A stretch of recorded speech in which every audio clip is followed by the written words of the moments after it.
All right, KGO 810, Chip Franklin here with you.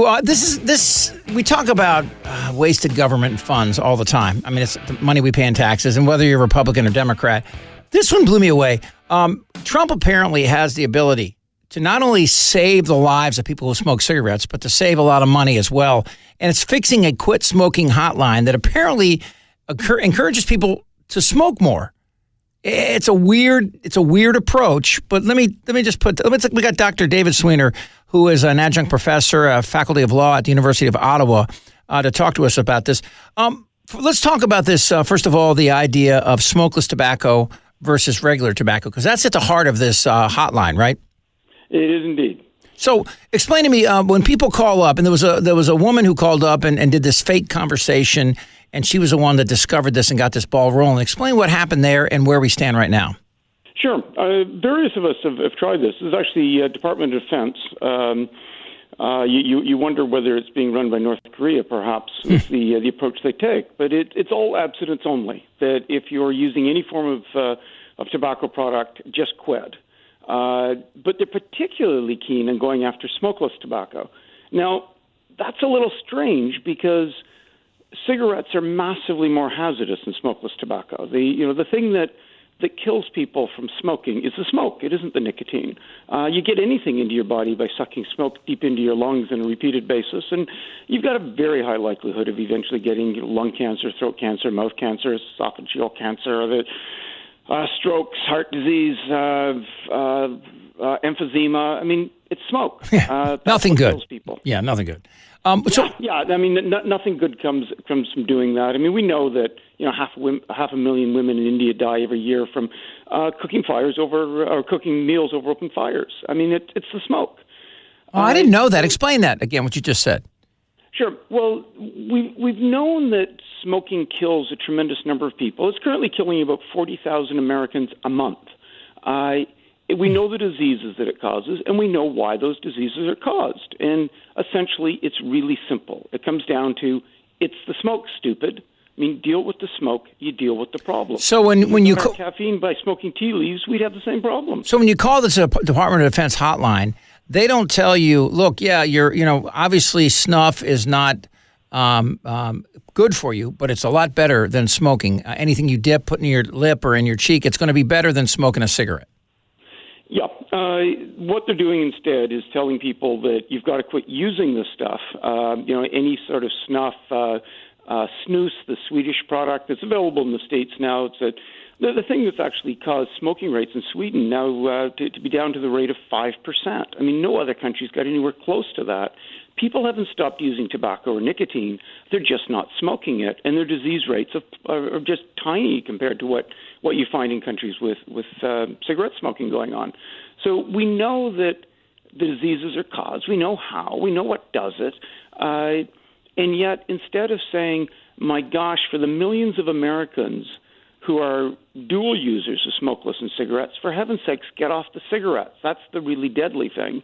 And for the tens of millions who are smoking cigarettes, to say, if you don't think you can get totally off nicotine anytime soon, at least switch to a product that doesn't involve combustion. Smokeless tobacco, electronic cigarettes, the heat not burn products that are coming out now, medicinal nicotine products, the Nicorette-type products, anything that allows you to get what you need or want without sucking smoke into your lungs is a huge improvement. It's right up there with basic other public health things we do. If you're going to have sex with strangers, use a condom. If you're going to go boating on rough water, wear a life jacket. Seat belts. I mean, we do things to try to reduce risk, not try to discourage people from doing the things that reduce risk. Talking to David Sweanor about this hotline that won't tell you. I mean, it seems to me it's just like everything else in the Trump administration. It lacks any nuance. I mean, it doesn't have to be all or nothing. You could say, look, yeah, you really shouldn't be using snuff, but it is better than smoking cigarettes. Would they be open to any liability for saying that? They would be open to being congratulated for actually giving people truthful information to allow them to make informed decisions. But I also think that, as much as it's easy to attack the current administration, this sort of stuff predates Trump. Sure. I mean, we've had an abstinence-only approach going on nicotine tobacco products for a very long time. And it follows in the footsteps of abstinence only on alcohol, and abstinence only on what became illicit drugs, and abstinence only on sex outside of marriage, and it works just about as effectively. Yeah, we end up with 40 million Americans smoking, and as I say, 40,000 of them dying every month as a direct result of that smoking. Yeah, because you're right, because it goes back to Nancy Reagan, and then the Mothers Against Drunk Driving turned into Carrie Nation. They're just against alcohol now. That's right. I mean, you look at the Reverend Billy Sunday and the Wayne Wheelers of this world and what they did with abstinence only before. There, terrific stuff has been written on these topics. What we're seeing in the war on drugs, we've ended up with a war on nicotine. And rather than saying, lots of people are going to be using this drug for a long time based on everything we can see, everything we know from neuroscience, all that we've learned from genetics. I mean, we may not like it, but it's happening, and it isn't the nicotine that's the problem. It's the smoke.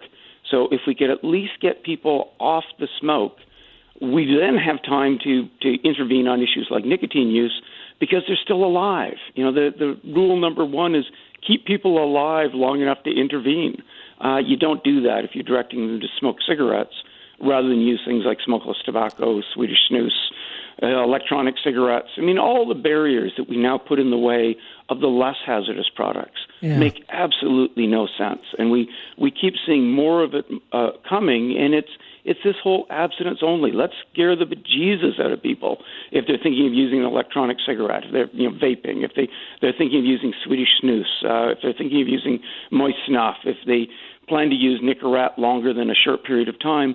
Why on earth would we do something like that rather than say, this isn't the problem, this is the solution? My father... the death and disease. My father died at 58. He smoked 4 packs a day, and he was a policeman. And they actually, the cigarette companies would come in and give them free cigarettes. They would drop them off at the precinct so he could get packs of Vantage for free. The cigarette companies are been complicit in the biggest, probably one of the biggest holocausts in history in this country, not to mention in other countries.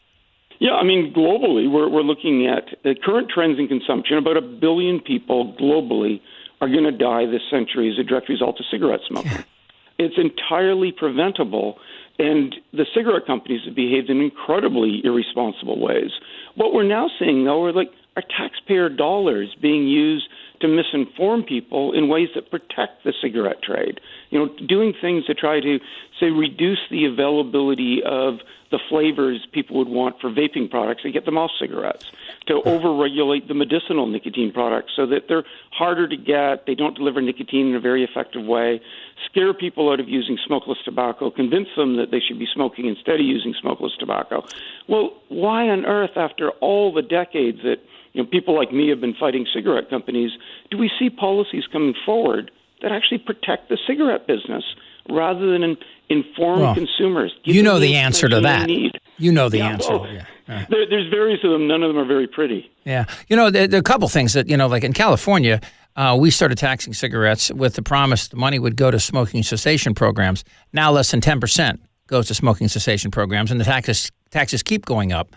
And also the cost, the health cost, I can only imagine what that is to the United States each year from people that smoke. If you said how many die, 40,000 die a year?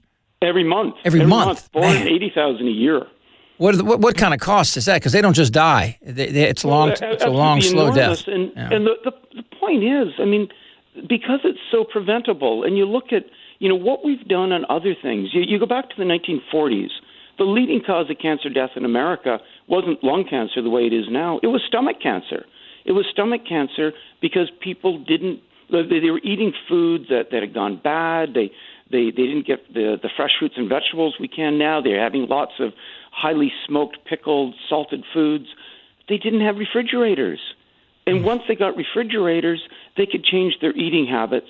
Stomach cancer just plummeted. It was a market solution to a big health problem. Wow. Here we have the same thing. People could create huge numbers of jobs manufacturing massively less hazardous alternatives to cigarettes, essentially eliminate the cigarette fairly quickly because smokers are already saying, I wish I wasn't doing this. Give them stuff that doesn't kill them. Give them stuff that's less addictive. That would make an awful lot of sense. It would save a tremendous number of lives. It would save an awful lot of money. But step number one, start telling them the truth. Give people the information they need to make an informed decision about their own health. make the alternative products available to them rather than limiting those options, this problem would largely solve itself. David, important work you're doing, and you've been recognized for this, and I can see why. It's David Sweanor, again, Adjunct Professor, Faculty of Law at University of Ottawa. Keep it up, and we'd love to get you back on again soon, okay?